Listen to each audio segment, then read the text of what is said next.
우리는 늘 두려움이 한켠에 있습니다. 내 몸이 좋지 않을까? 건강에 대한 두려움. 아니면 요즘같이 싱크홀, 바닥이 꺼진다거나 이런 내가 알 수 없는 사고들, 예상하지 못하는 사고들.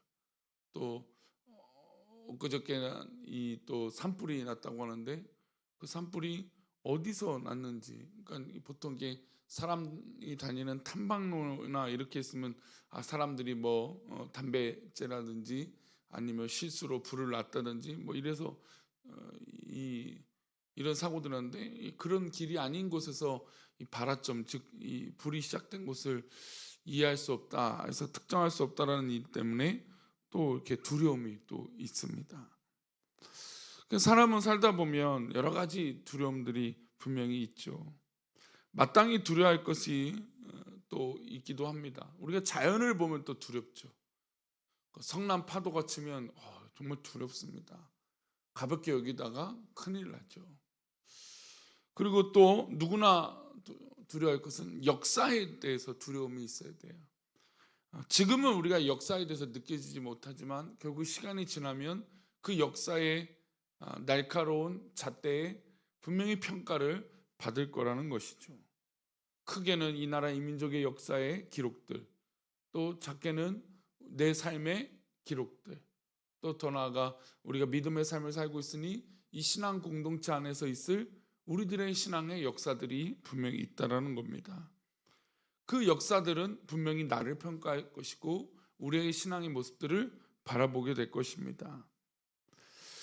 우리 한국 사회의 부끄러운 역사 가운데, 일제압제 가운데 우상 앞에 엎드렸던 것이죠. 신사 앞에 엎드렸던 그 역사, 친일파. 아무리 그들이 잘 먹고 잘 살아도 결국 계속해서 그들을 향해 손가락질하는 건 그들이 친일을 행위했던 것은 없어지지 않기 때문이죠. 분명히 역사가 기록했다라는 겁니다. 하나님의 사람들은 무엇을 두려워야 될까요? 오늘 본문에서는 놀랍게도 이 성도가 두려워할 것이 있다라고 얘기하고 있어요. 1절인데요. 볼까요? 그러므로 우리는 두려워할지니 그의 안식에 들어갈 약속이 남아있을지라도 너희 중에는 혹 이르지 못할 자가 있을까? 이 안식은 무엇입니까? 구원이죠. 그러니까 두려워해야 되는 게 있는데, 우리가 구원에 들어갈 약속을 받았다라고 하지만 혹시 우리 가운데 구원에 이르지 못할 자가 있을 것이다. 그러니 당연히 두렵죠. 저도 문득 제가 지난 주일에 그런 말씀을 설교 전에 설교하면서 드렸는데, 내가 정말 구원받은 사람인가? 구원받은 자로서 목사가 설교를 하고 있는가? 이 질문을 던졌을 때 두렵잖아요. 하나님, 내가 구원받은 사람입니까? 그런데 그 질문하면서 두렵지만 그래도 확신이 들어요. 내가 하나님 앞에 구원받은 사람이니까 구원받은 자로서 설교를 하고 싶습니다. 나는 확신이 있습니다. 그런 고백이 되어지는 거죠. 그럼에도 불구하고 이 말씀은 믿음의 백성들에게 구원에 대해서, 우리가 구원받은 사람이고 하나님은 우리에게 거저 구원을 주셨지만 이 거저 주신 이 구원에 대해서 너무 쉽게 생각하지 말라는 것을 기억합니다. 알 수 있다는 것이죠. 많은 사람들은 교회 안에 있기만 하면 구원이 확보된 거라고 할 수 있는데 그것은 착각이죠. 교회 안에 있어도 구원받지 못한 사람들이 있을 수 있다는 겁니다. 구약시대에 남유다가 망할 때 성전 안에 있는 사람들이 함께 그 성전과 함께 망했습니다. 대제사장들, 율법학자들, 성전을 가득 채우고 있었지만 그들은 세상을 사랑했던 자입니다.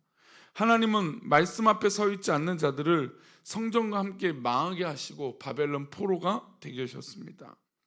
예수님 시대도 마찬가지죠. 헤롯 성전에 채우고 있었던 유대 종교 지도자들, 대제사장들, 그들은 하나님 말씀대로 살지 않았습니다. 우리는 그들이 성전 안에 있어도 구원받지 못함을 역사를 통해서 알 수 있었죠. 그렇다면 오늘 우리는 어떻습니까? 우리는 교회 안에 있습니다. 그리스도 안에 있습니까? 그러니까 교회 안에 있어도 그리스도 안에 있지 못하는 경우들이 있다는 것이죠.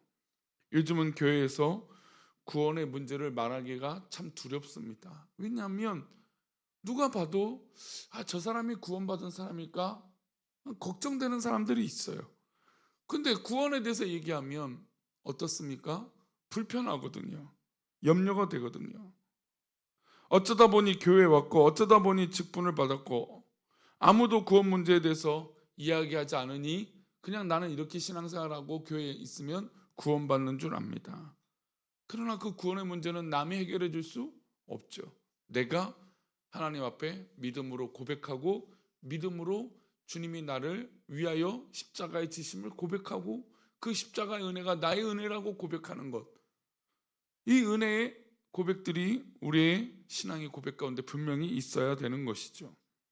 그래서 히브리서 기자는 우리가 안식에 들어갈 수 있는 자인지 달아보라고, 그러니까 저울에 달듯이 달아보라고 얘기합니다. 2절 말씀을 볼까요?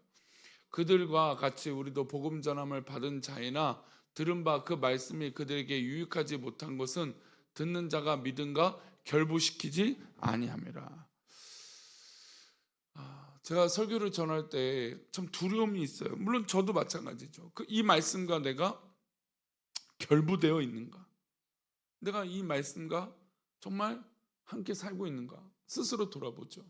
그래도 부족합니다. 근데 죄송하지만 설교를 하면서도 저 어떡하지? 라고 하는 염려가 들어요. 그 말씀을 받고 있는가 안 받고 있는가 라고 하는 염려가 제 마음에 들어요. 우리가 말씀과 이 믿음이 내 삶과 정말 결부되고 있는가? 우리가 교회 안에서 예배드리고 다 같이 예배드리고 있는데 그 말씀이 내 말씀으로 결부되지 못하는 모습들이 분명히 있다라는 것이죠. 듣는 것은 누구나 해요. 하지만 그것을 위하여 살아내는 것은 다른 문제입니다. 히브리서 기자는 이 편지들을 쓸 당시 핍박받는 성도들이 하나님 말씀대로 살아가는 것 더욱더 쉽지 않았습니다. 그러나 히브리서 기자는 들음과 행함이 일치가 되어야 한다는 것을 강조하고 있죠. 이것은 오늘 우리에게도 주어지는 하나님의 경고입니다. 말씀 듣기는 합니다. 그런데 그 말씀 한 절에도 실천하고 있는지 돌아봐야 된다는 것이죠. 행함은 하나님 앞에서 아름다운 열매가 됩니다. 하나님은 그 열매를 보시고 구원을 확증해 주실 것입니다. 5절 말씀인데요. 함께 보겠습니다.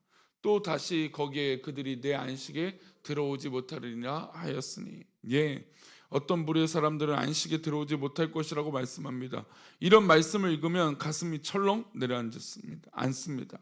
구원받지 못한 자들이 어떤 사람일까요? 6절은 또 그의 사람에 대해서 얘기합니다. 6절입니다. 그러면 거기에 들어갈 자들이 남아 있거니와 순종하지 아니함으로 말미암아 들어가지 못하였으므로. 어떤 사람들이 못 들어갑니까? 순종하지 아니하는 거예요. 말씀은 받지만 그 말씀을 순종하지 못한 자들은 들어가지 못한다라는 거예요.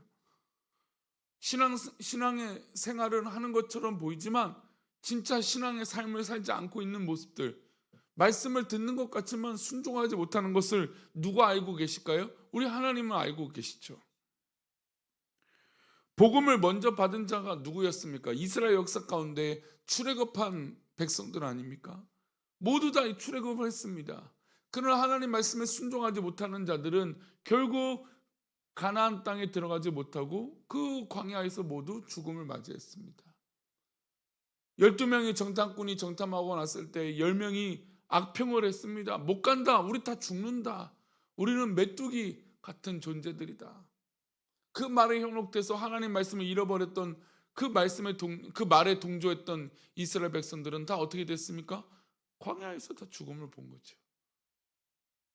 그러나 여호수아와 갈렙은 하나님 말씀에 순종하고 그 땅을 우리가 능히 취한다라는 것을 고백했을 때 하나님은 그 고백을 기뻐 받으신 거죠. 저 땅은 하나님께서 우리에게 주신 땅이다. 능히 할 수 있다. 여러분, 우리가 하나님 말씀을 받고 순종한다는 건 바로 여기에 있습니다. 우리가 이 세상을 똑같이 바라보고 살고 있고 교회 안에서도 그렇게 바라보고 있는데 우리가 과연 이것을 어떻게 신앙의 눈으로 바라보고 있는 것인가? 백성들은 10명의 정탐꾼의 보고를 듣고 통곡하며 모세와 아론을 돌로 죽이려고 했습니다. 그들이 먼저 된 자들 아닙니까? 우리가 먼저 되었다는 것은 책임을 전제로 합니다. 가정에서 먼저 된 자들, 세상에서 먼저 된 자들, 교회 공동체 안에서 먼저 된 자들, 내가 직분을 받은 자들이라면 더욱이 하나님 말씀에 순종해야 되는 것이죠. 하나님 말씀과 내 의지가 충돌할 때, 하나님 말씀과 내 생각이 충돌할 때, 그때 오히려 내 의지와 내 생각을 내려놓고 하나님 말씀에 순종해야 되는 것이죠. 우리는 이것을 알고 있음에도 안 돼요. 그러니 여러분 왜 안 되는가라고 하는 고민도 있지만 우리가 두려워야 할 것이 있다면 이 순종은 결국 구원에 관한 문제라는 것을 잊지 말아야 됩니다. 하나님은 나를 구원하시고 우리를 사랑하시는데 우리가 내가 옳다고 내가 생각이 맞다라고 하는 것으로 모든 것을 잃어버릴 수 있다는 거예요. 여러분 만약에 우리가 건강을 잃어버리는 일이 생긴다면 그냥 바보같이 건강을 상하게 만들겠습니까? 그러면 안 되겠죠. 속히 빨리 그것을 내려놓고 하지 말아야 되겠죠. 하나님 말씀이 순종하면 되는 것인데, 말씀을 순종하면 되는 건데 순종하지 않으면 받게 되는 그 어려움들이 분명히 있는데 뻔히 보이는데 어떻게 순종하지 않겠습니까? 그러니 오늘도 우리 이 새벽에 기도할 때 내가 살게 되는 하나님 말씀이 있다면 그 말씀을 붙드시기 바랍니다. 떠오르는 그 말씀이 있다면 그 말씀을 붙들고 기도하시기 바랍니다. 그런 은혜가 저와 여러분 가운데 있어 오늘도 주님이 나의 목자 되어 주시니 그 은혜 가운데 사시는 저와 여러분 되시기를 축원합니다. 기도합니다. 하나님 아버지, 정말로 우리가 주님의 은혜 가운데 있기를 원합니다. 하나님, 그러기 위해선 하나님 말씀을 붙잡고 순종하는 것인 줄 믿사오니 이 새벽에 기도하는 우리 성도들이 무엇보다 하나님 말씀을 붙잡고 살아갈 수 있도록 인도하여 주시되, 혹이나 하나님 우리가 구원받게 순종하지 않는 자로 있지 않게 하여 주옵소서. 우리들을 그렇게 인도하시고 오늘 하루도 그렇게 붙잡아 주실 것을 믿사오며 예수님의 이름으로 기도 올리옵나이다. 아멘.